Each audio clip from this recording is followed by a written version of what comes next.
Good morning. আজকে একটু শরীরটা খারাপ বলে ব্লগ শ্যুট করলাম না, আর একে বৃহস্পতিবার, তাই সমস্ত কিছুর আয়োজন করে সকাল থেকেই মা পুজো করতে বসেছে। আজকে আর এদেরকেও খুললাম না, একে তো ঠান্ডা, তারপর থেকে ছাদে অতবার ওঠানামা করতেও ইচ্ছা হচ্ছে না। কয়েকটা জামা কাপড় ছিল, ভাবলাম সেগুলোকেই ওয়াশিং মেশিনে দিয়ে দিই। আজকে তো একেবারেই রোদ নেই, তবুও যদি হাওয়া বাতাস লেগে শুকিয়ে যায়।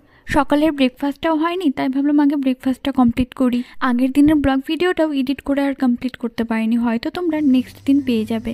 আজকে তো একেবারে রোদ ওঠেনি, তারপর থেকে যা ঠান্ডা লাগছে, তাই বাবা সব কিছু জোগাড় করে আগুন ধরিয়েছে একটু তাপার জন্য। তবে একটা ভালো কথা, ক্যামেরার টাচআপের জন্য অসুস্থতা অত বোঝা যাচ্ছে না। ভিডিওটা দেখছি আবার একটু ভালোই আসছে। ভাইও দেখি কিছুক্ষণ পরে আমাদের মাঝে জয়েন করলো, আরও একজন সদস্য জয়েন করেছে, সেটাও দেখে নাও। যদি ভালো লাগে তোমরা ভিডিওটা দেখতে দেখতে প্লিজ একটু চ্যানেলটাকে সাবস্ক্রাইব করো, ফেসবুক এবং হোয়াটসঅ্যাপেও জয়েন হতে পারো। ছোট্ট একটা লাইক করে শেয়ার করে দিও, কমেন্টটা তোমাদের উপরেই ছাড়লাম। ভিডিওটা দেখার জন্য থ্যাংক ইউ।